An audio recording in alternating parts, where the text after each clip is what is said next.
There's an old saying in the Army, the longest march always begins with the first step. By the same token, the greatest battle usually begins with one word. One simple code word which becomes the symbol of the whole operation. So it happens that the battle for New Britain begins with the word overpower. The secret Army code word. And it means that at a certain time, at a certain place, American troops will land on the Jap-held island of New Britain. It's a tough island to crack. The Japs gave it plenty of teeth. A powerful naval base at Rabaul, good airstrips, and over 100,000 troops spotted in different places and expecting a visit. And besides Japs, there's always the jungle. Never before in history has a large-scale war been fought on such difficult battlefields. Looks pretty, doesn't it? Pretty as a picture in a pre-war travel advertisement. But how is it to live in? Ask Joe Soldier. A jungle-clad paradise crawling with bugs, snakes, and lizards, spiders. Ask him about sweating out a march through blazing equatorial heat. Ask him about the smell, that wet stench of the jungle. Yes, and don't let him forget to mention those tropical sunsets, bringing the malarial mosquito. An attack is prepared in staging areas where the men are rehearsed for the job. Quietly, secretly, systematically, men and equipment start moving into 3 separate areas along this coast. This is done so there'll be no large concentration of troops in any one spot to tip off the plan. A task force is a miniature army, tailored for a particular job. This one consists of a regiment from Texas, a battalion of artillery and service troops, quartermasters, signal corps, engineers, and medicos. They know what this staging area means, a jumping-off place for something big.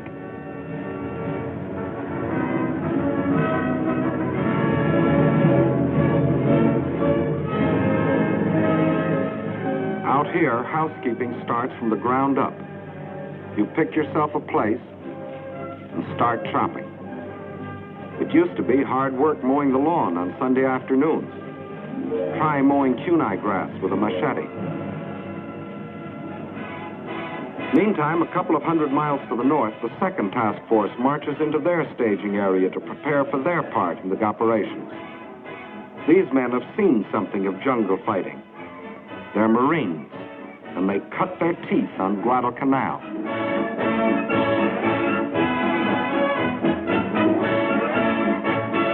In the 3rd staging area, it's more Marines, more guns, more shells, more thorns to press into the side of Tojo's Island of New Britain. And back of the men come the trucks, the half-tons, the jeeps, the bulldozers, a community on wheels, carrying the 1,001 needs of a task force.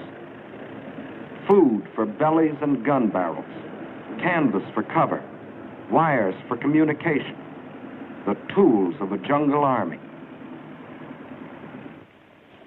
When the lot is cleared, you stretch out your house. Doesn't take long.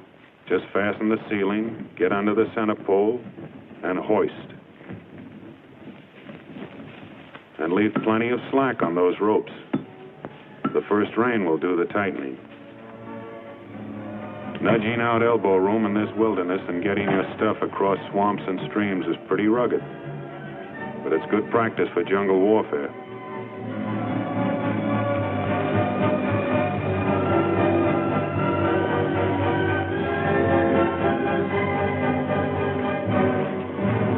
Bridges need plenty of attention.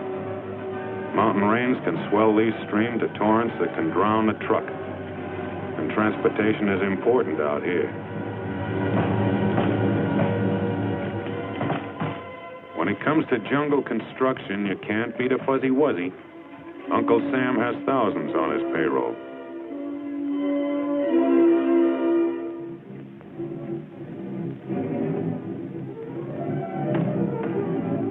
The foreman checks everything.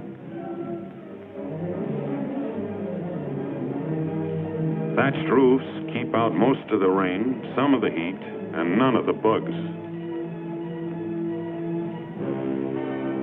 And don't think these builders don't know the value of money. Money will buy a pig, and a pig can be exchanged for a wife.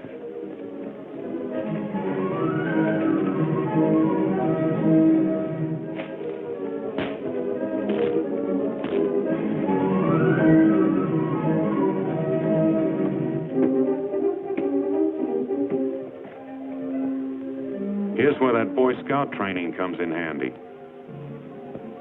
And this lad is an awfully tough critic. Outfits sprawl over a staging area for miles. It's a signal corps job to tie them together with telephone lines. Not much like hometown telephone poles, but the technique of climbing them hasn't changed a bit.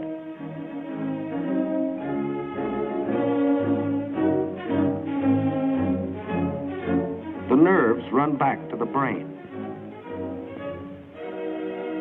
This switchboard at headquarters will handle 1,000 calls a day.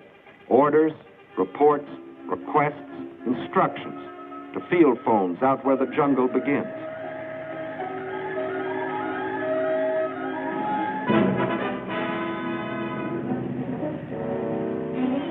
When a Jeep or a truck is issued to a driver, that's his baby, and he keeps it clean.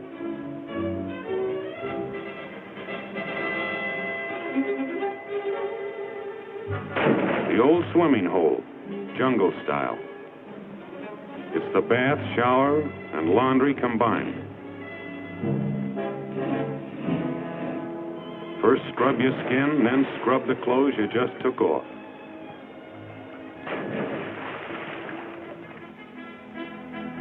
This may not be your favorite cafeteria, but it's the only one handy right now. And it's the quartermaster's job to see that the army is fed.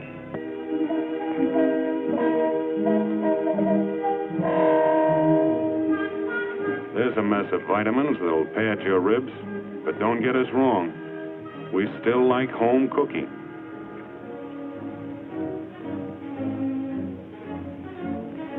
These are the canvas cities that Joe Soldier built out of jungle and kunai grass. Like their forefathers, these troops have tamed a corner of wilderness into a temporary home. 5:45, and the day begins.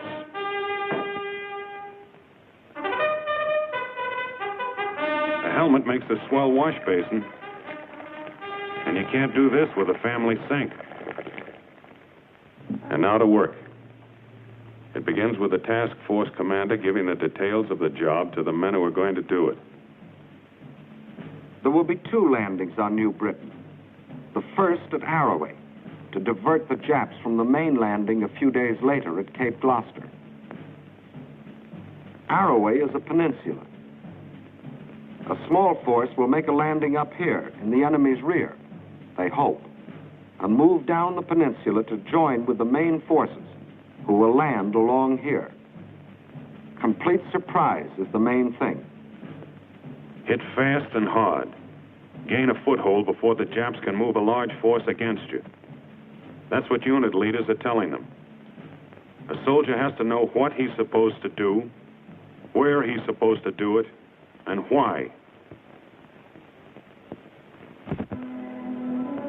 And this is the time to check your weapons. A gun jam on a beachhead might happen only once. The same thing is going on up in the Marine staging area. Weapons, equipment, and the men themselves get a personal once-over. Anti-aircraft protection stays on its toes, just in case. 37mm anti-tank teams have to load, aim, and fire almost simultaneously. They can get off about 30 rounds a minute. It's rumored that a Lone Star governor once said, "By gad, if the United States ever goes to war, Texas will go with it." And here she is.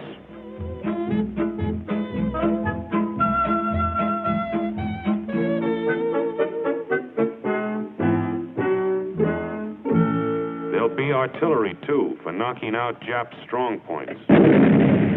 Sometimes it takes a flamethrower to burn out a pillbox. They work well in jungle warfare. That could be a NIP installation. Native fighters, or bongs as they're called, give our troops a few tips on the technique of jungle fighting.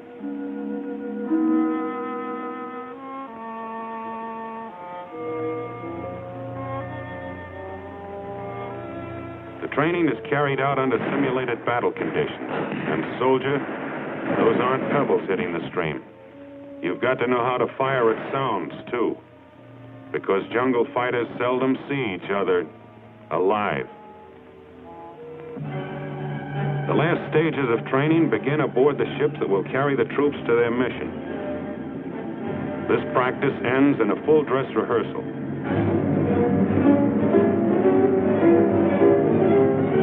Two detachments are going to make the landing in rubber boats.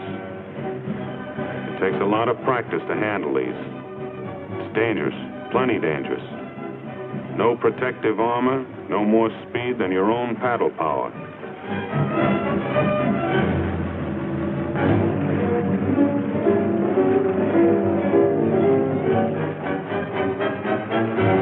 Regular types of landing craft may have trouble getting over the coral reef at Arroway, so buffaloes and alligators have been selected to bring the first wave of assault troops ashore. What's an alligator? It's an amphibious tank. What's a buffalo? It's an amphibious tank, too, but it's got more armor. They look like bad dreams, and they'll deliver the first punch. And now let's hear what the general thinks. The secret of your success is your squad and platoon leaders. They must get hold of their outfits and control them. But control doesn't mean bunching. The buffaloes will land in a wave. From then on, they're tanks. They crash through the underbrush. They knock out trees, followed by riflemen. You run upon a Jap machine gun nest. What do? You circle it, infiltrate, use grenades. And don't make the mistake of stopping to help a man who gets hit. You haven't got time. Let the medical men pick him up. So now, it's up to you. Remember, you can only go forward. You can't go back. There'll be nothing to go back to. Just grab a piece of beach and start shoving. Are there any questions?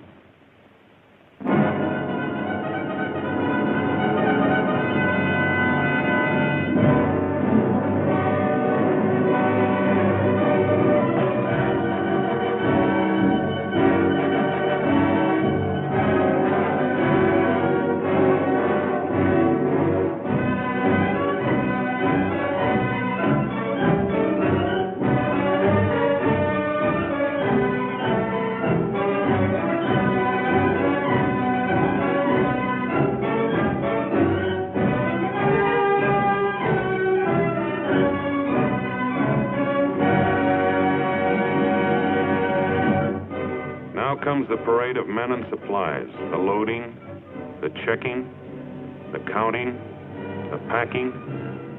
It's the war of logistics, adding up to the final question mark. Will the troops who make the landing have what they need, where they need it, and when they need it? Training is over. Rehearsals are over. This is it.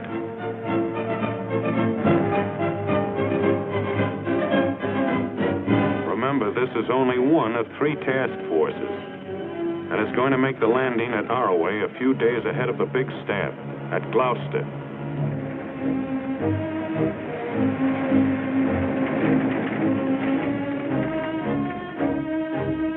The commander-in-chief, who is responsible for the coordination of the whole plan, comes down for the takeoff. General MacArthur and General Kruger on the right, commanding the 6th Army, have a last-minute chat with the task force commander. And what they said is a military secret. The first assault waves are ready.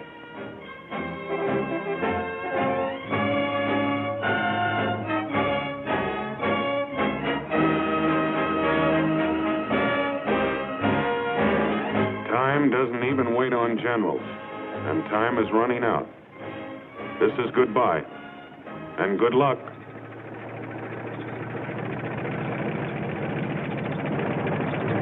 they go.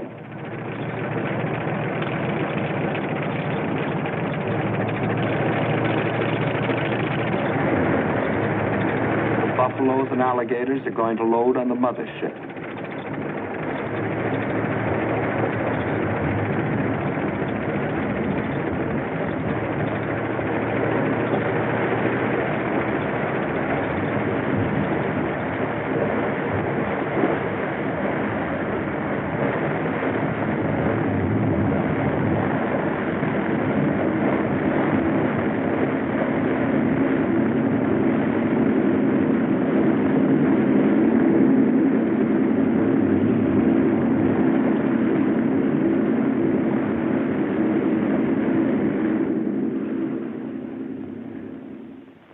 Meantime, the main force loads aboard its transport. Once up the net, the landing craft that brought them will be hoisted aboard. And the rubber boat detachments move out to load on the destroyer that will carry them.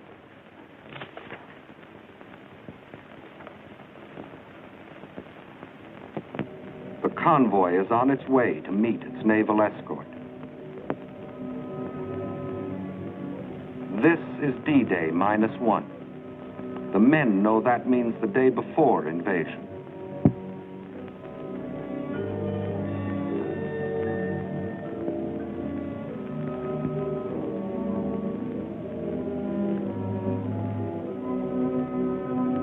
This last-minute check on weapons goes on aboard every ship, and nobody has to be told to do it now.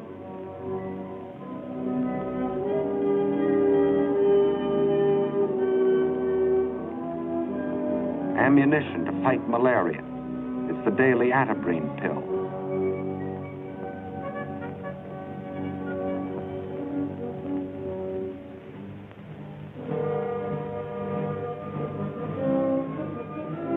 This too happens on every ship. Last-minute instructions to officers and non-coms. It's called briefing. Over there fast. Whatever happens, keep contacting. Message center will be in here. Get your messages back as fast as you can, of course. Keep your men dispersed. Cut out bunching. Look out for this high ground over here. You'll have to hit it from the flanks, I think. And above all, keep moving in this direction. You've all got compasses. We're at the rendezvous point. The task force commander leaves to board one of the destroyers of the escort. And now the convoy will sail through the night to Arroway. Troop ships flanked by destroyers and led by minesweepers and sub-chasers. I hate to see that evening sun go down.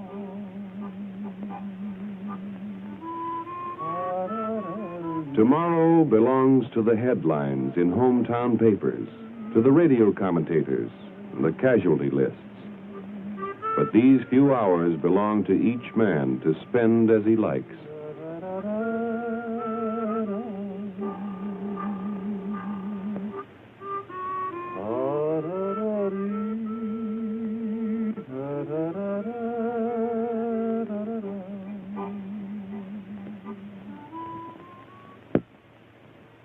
D-Day.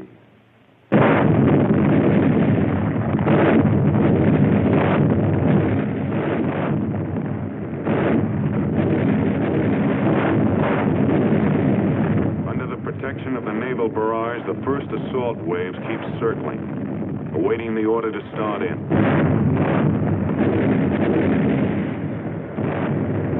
There they go.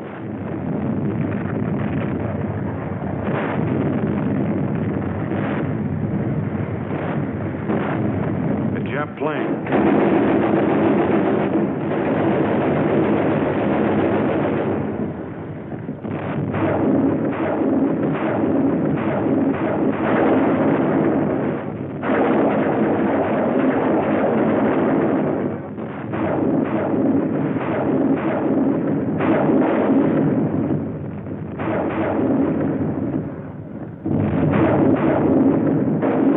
Rockets packed with high explosives. patrolling cars to clear the beaches of small arms fire.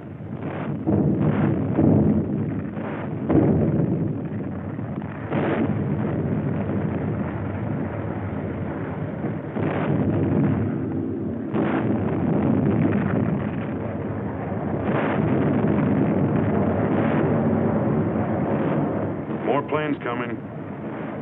Ours, we hope. Yep. It's a sky full of angels, our own B-25s.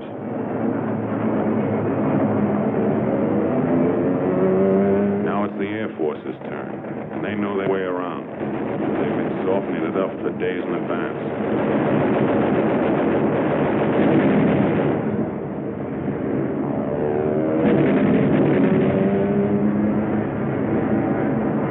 Propaganda leaflets to tell the Jap what's happening to him and why.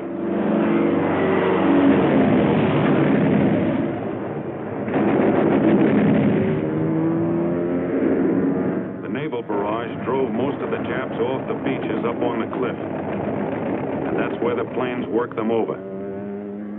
Strafing may not wipe out a ground force, but it keeps them ducking.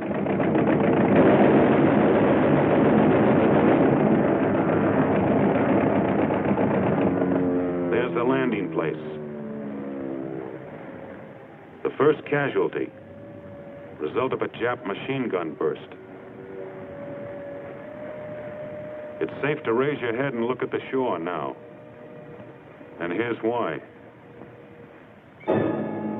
This is what naval barrage and air bombing can do to a shoreline.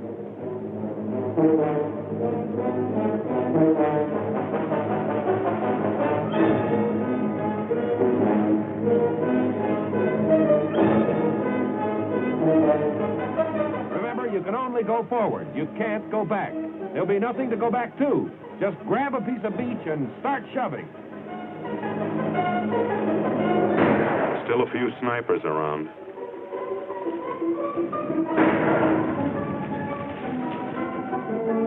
Patrols grope ahead of the main body to feel out the Jap's strength, to locate his positions.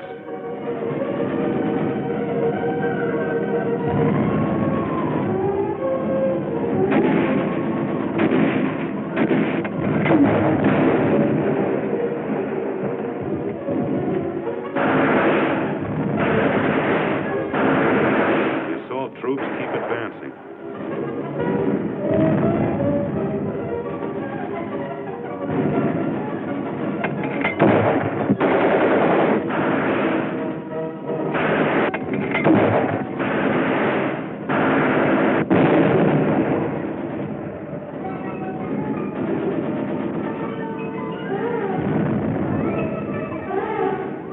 The peninsula was lightly held, but there are still plenty of Japs to comb out.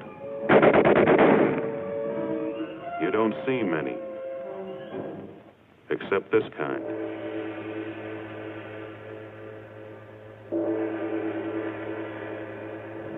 The objective is to push about 3 miles up the peninsula, then dig in and hang on.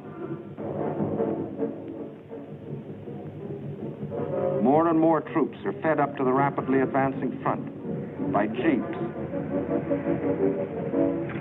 alligators, buffaloes. Grab is over. Now to hold on. Counterattacks may strike anywhere, anytime. Better be ready. Beach gun emplacements for all-round security. That's an air raid warning truck under the camouflage. And every man digs a place to dive into when the Zeros come.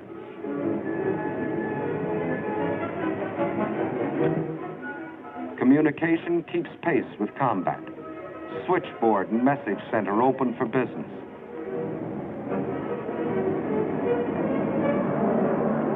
Supplies are needed faster than ships can bring them.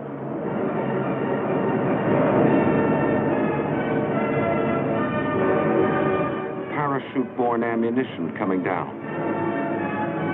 But they don't always select ideal landing places. A job for the pole line crew.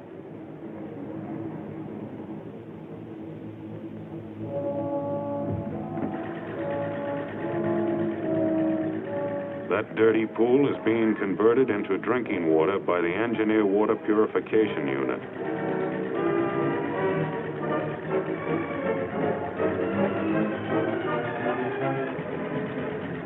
Men may one day forget many things of this war, but never the taste of chlorine.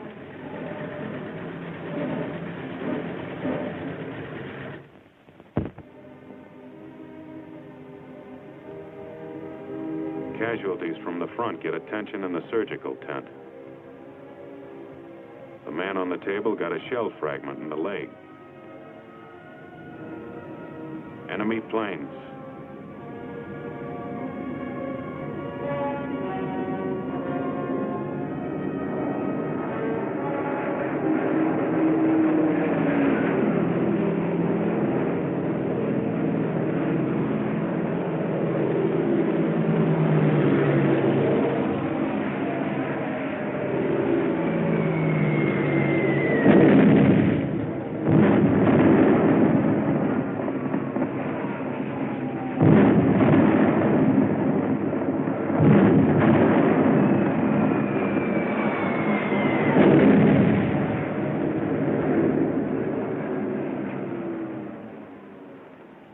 This is what's left of the surgical tent filled with wounded men after a direct hit.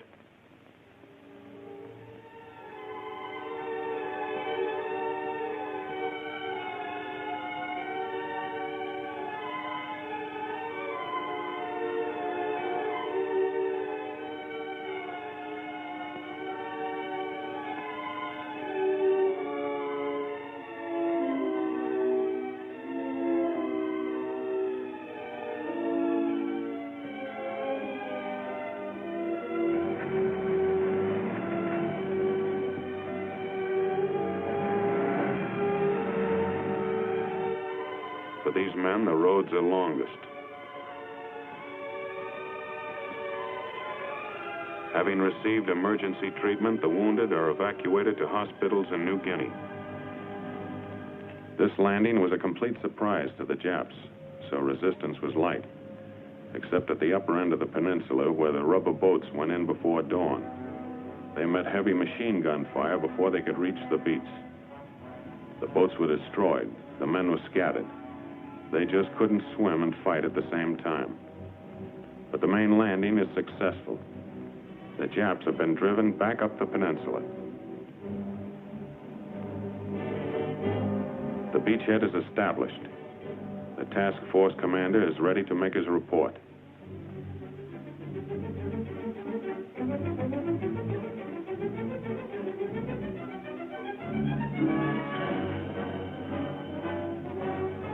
And now for the main event, the landings on Cape Gloucester. Arrowey was the feint with the left. Gloucester will be the right to the jaw. Here, here, and here. The forces will capture the airstrip and converge, setting up an American stronghold on the supply line to Rabaul. In the Marine staging areas, it is Christmas Day.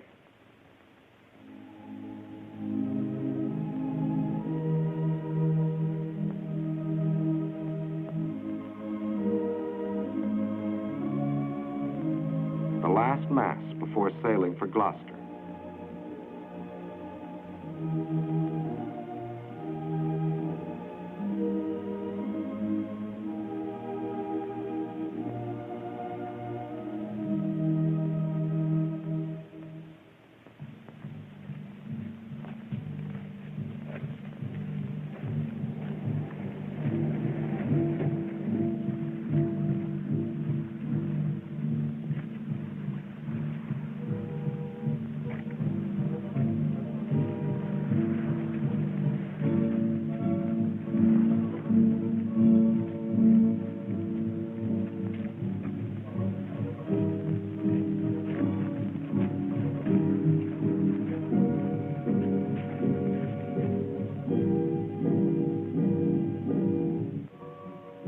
Masses of men to land upon 3 separate beaches in the vicinity of Cape Gloucester.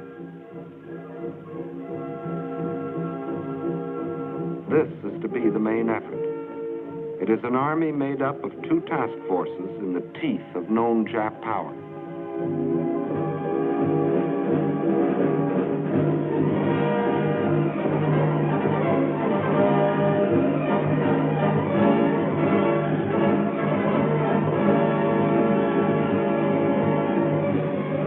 These two landings are the first stage in the neutralization and envelopment of Rabaul.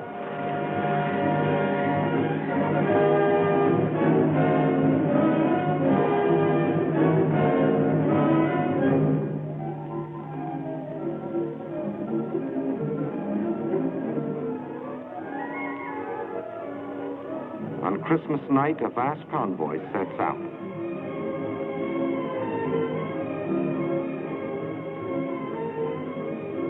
Cape Gloucester, New Britain.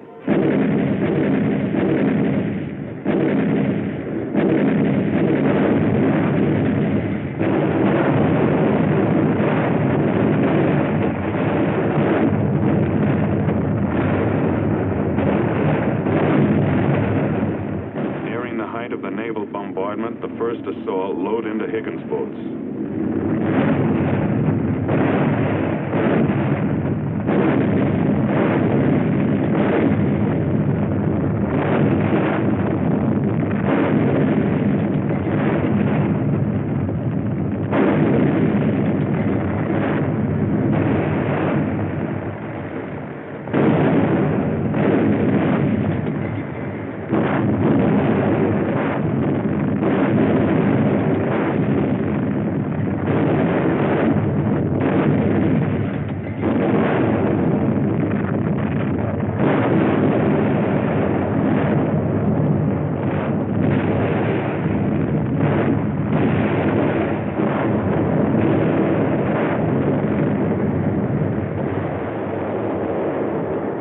The umbrella of air protection arrives on time.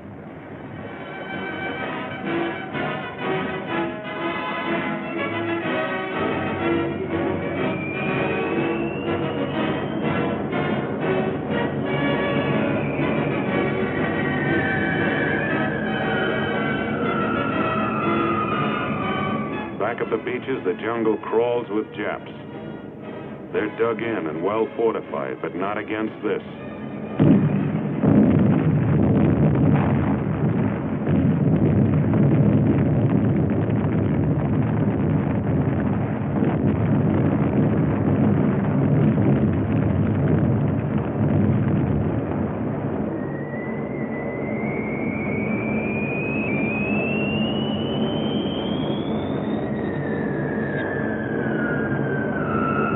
Bombardier once boasted he could hit a derby with a dime. Here's where accuracy really counts.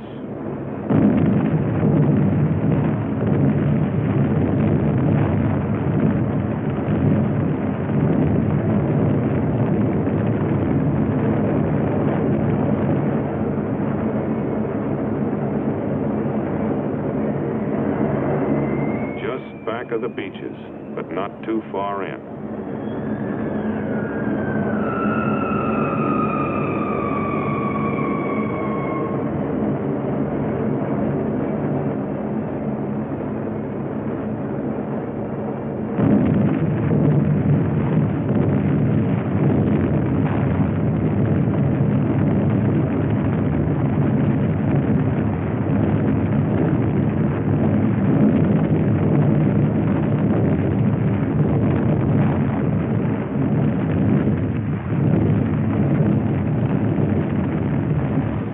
Boats keep moving in.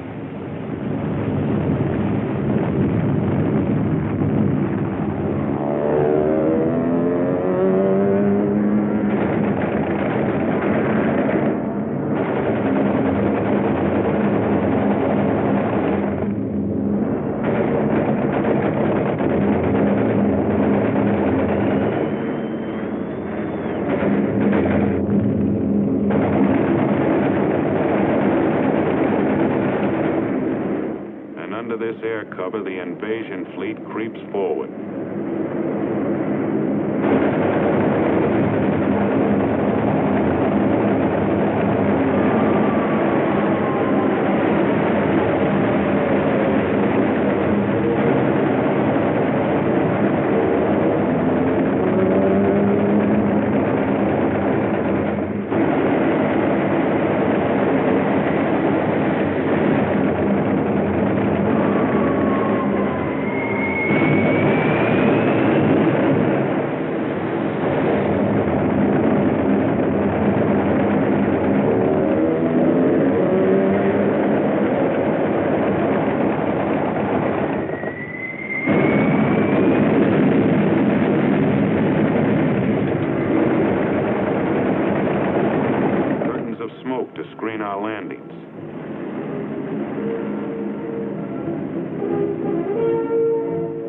come the first waves in Higgins boats.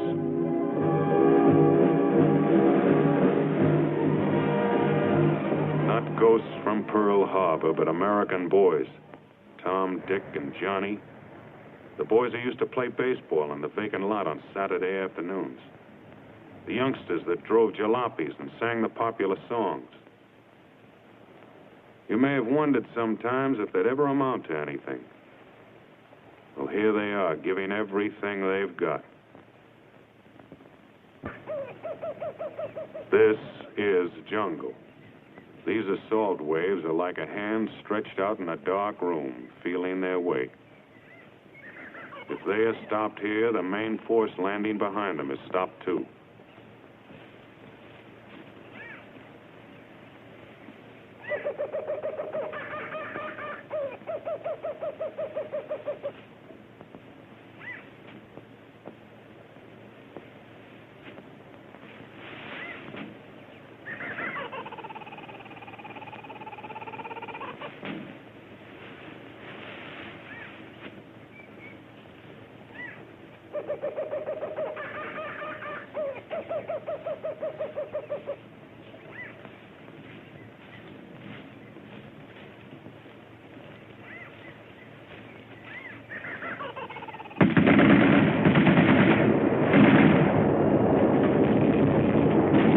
Contact with the enemy.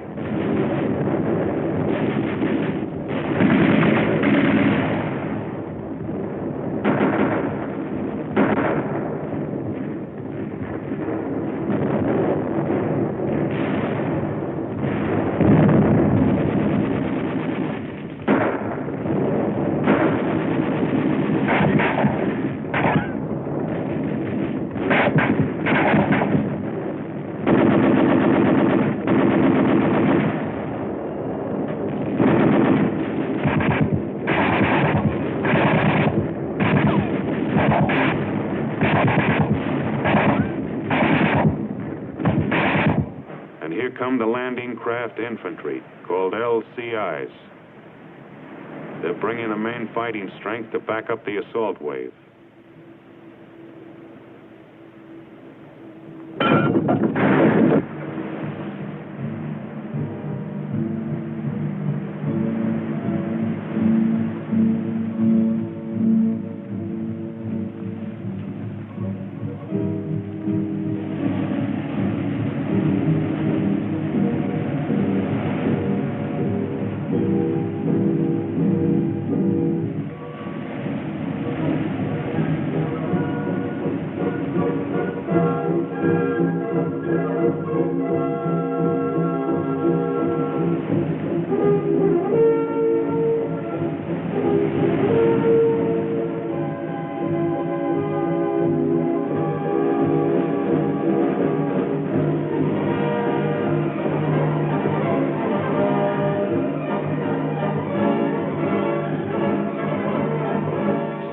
To be carried in the hard way. The trucks come later.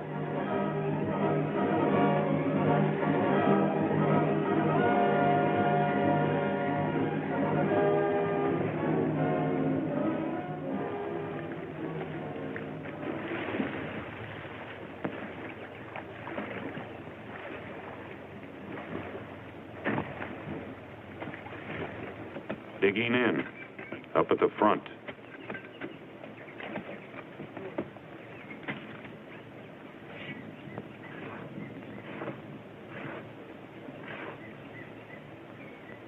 Here's a highly trained specialist. Even a Jap sniper can't camouflage his scent. Fresh troops forward.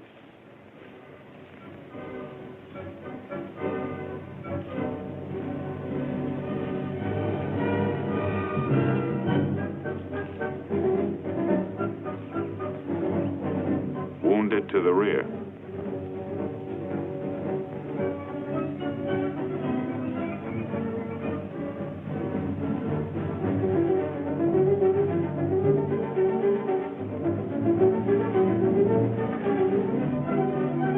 Never know what's around the next bush.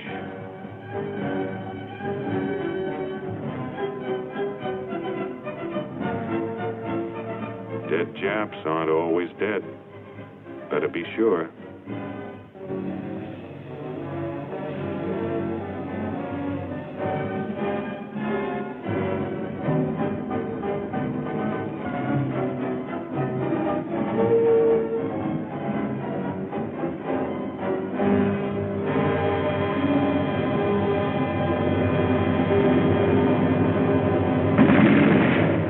Enemy strong point.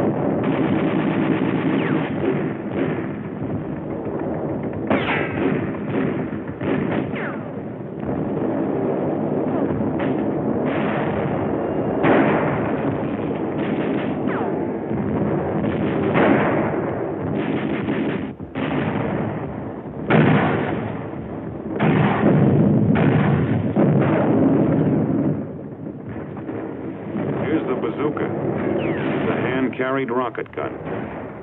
Firing it takes close teamwork.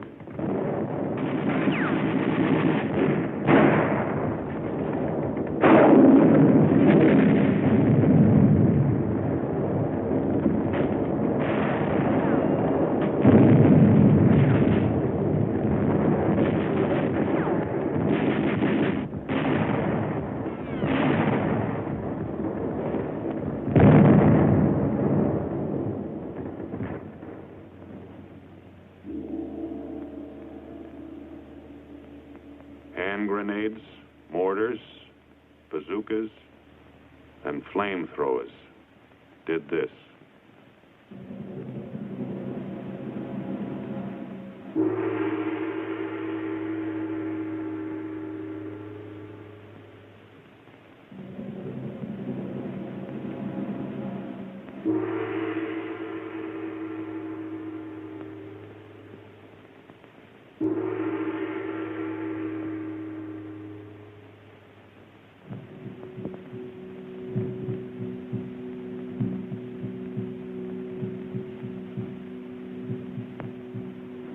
After the LCIs have been emptied of men, the towering LSTs, landing ship tanks, move in, bringing everything for the establishment of a beachhead.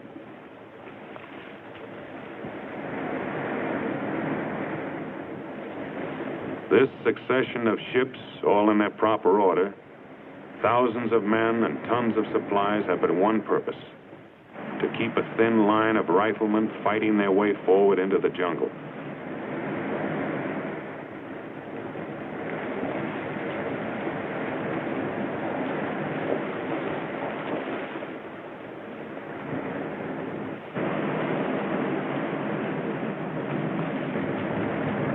Buffaloes and alligators.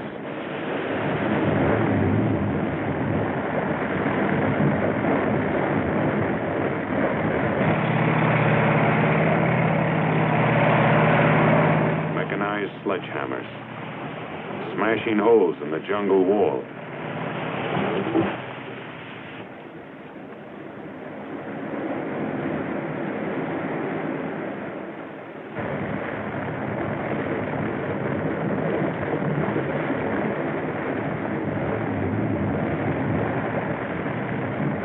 Bucket lines to pass the ammunition.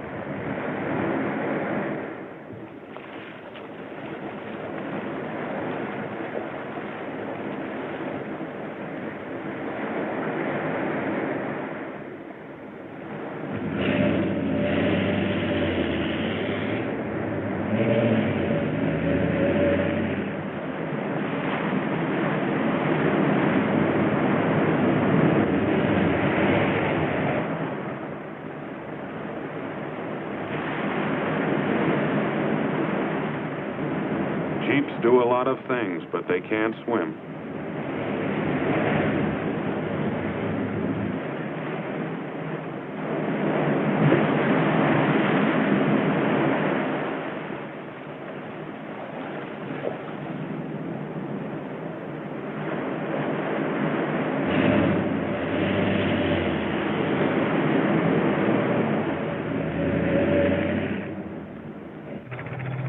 Medium tanks to crush pillboxes.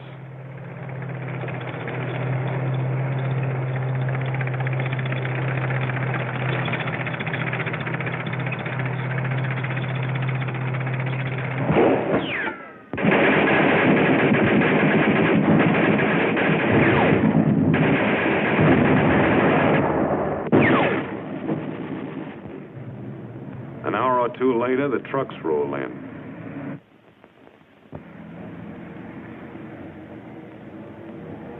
But they can't go everywhere. Ammunition is being spent fast.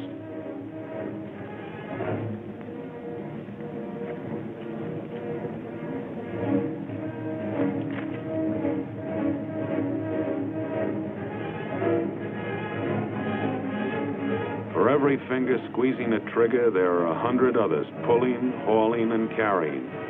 It's all part of the same job.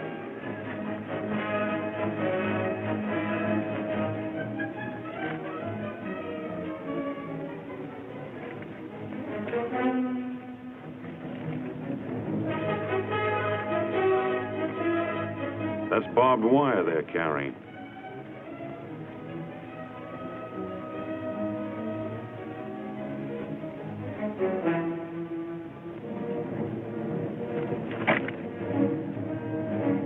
As soon as there's any place to phone to, there's a telephone line to do it.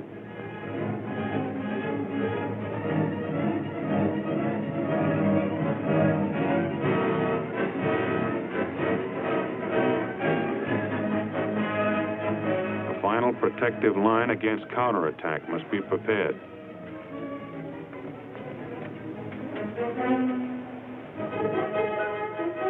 You may be hit from anywhere, anytime. From the flanks, or from the rear, or from the air.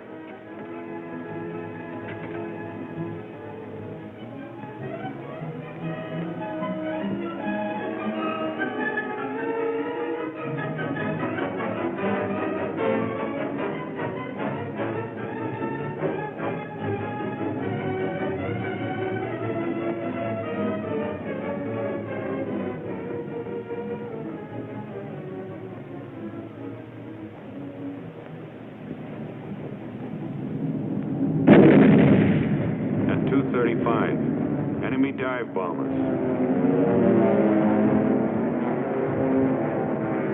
Jap planes shot into the water. More than 60. Costing less than a dozen of our own. The Japs concentrated on the destroyer Bronson. That's the Bronson standing on end, sinking fast.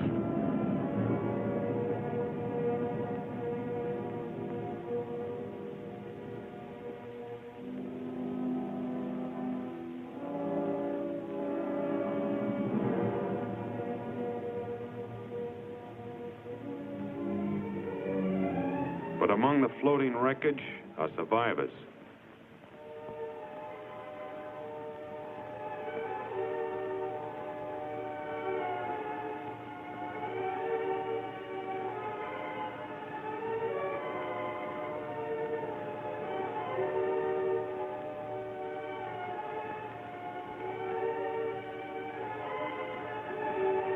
Exhausted, some dying, some dead. Some with clothes blown off by the concussion of bombs.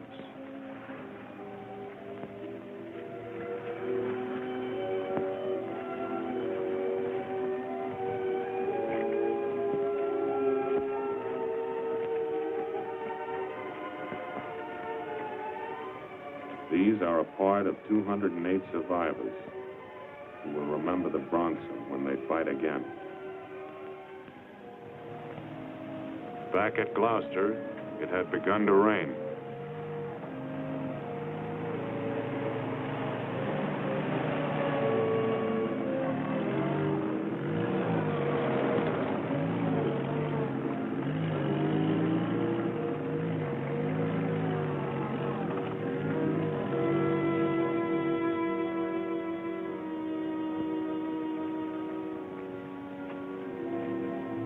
The folks back home are eating Christmas dinner about now. Out here, it's the day after. And just another day.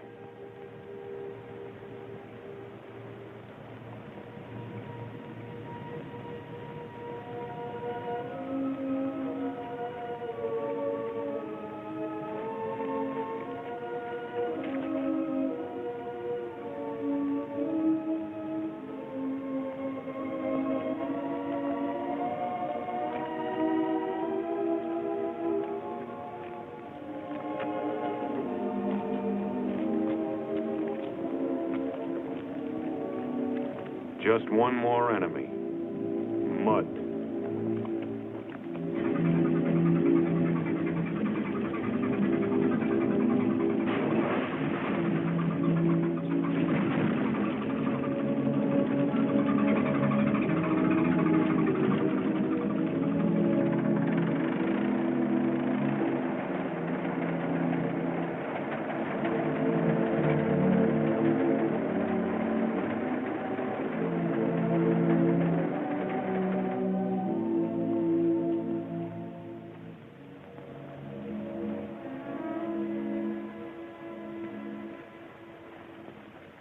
Information gained from prisoners confirms what we know.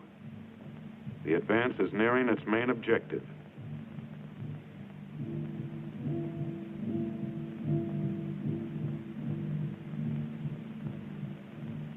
But every step forward means some men coming back on stretchers.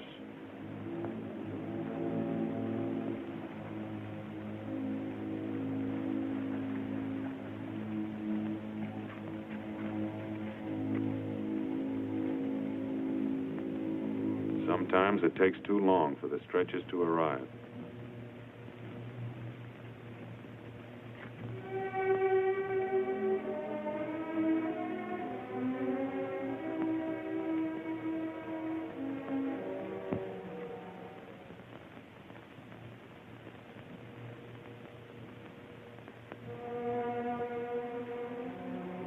Medical officers scrubbing up for emergency treatment before evacuation.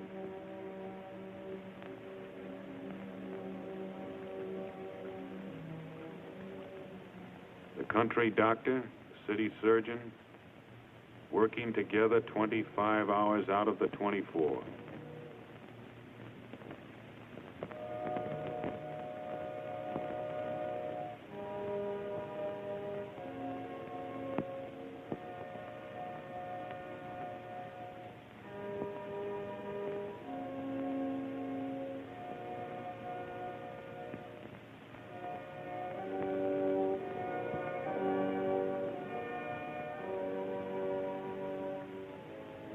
Part of the price of a beach landing.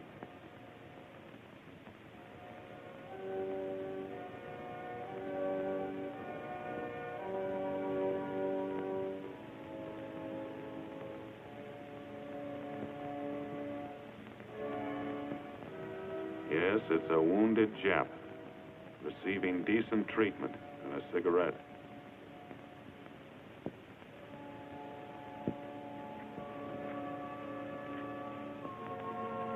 And on the beach the next day, wreckage.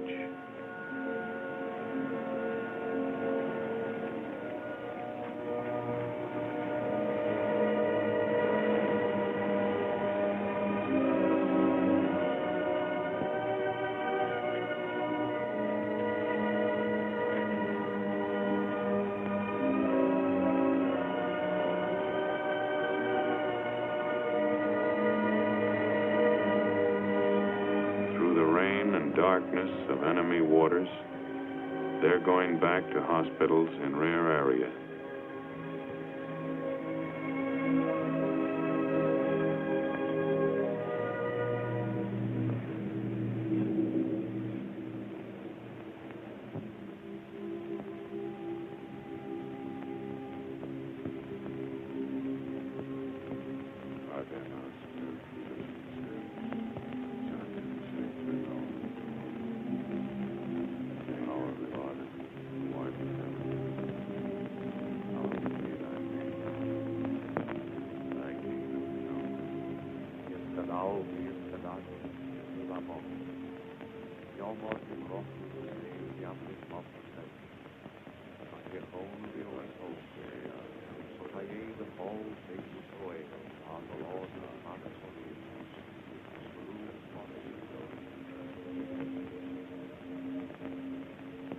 Lead us not into temptation, but deliver us from evil.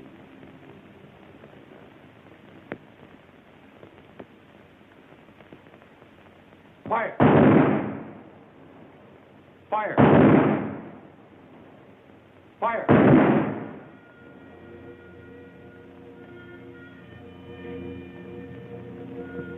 One day of American living, bought and paid for.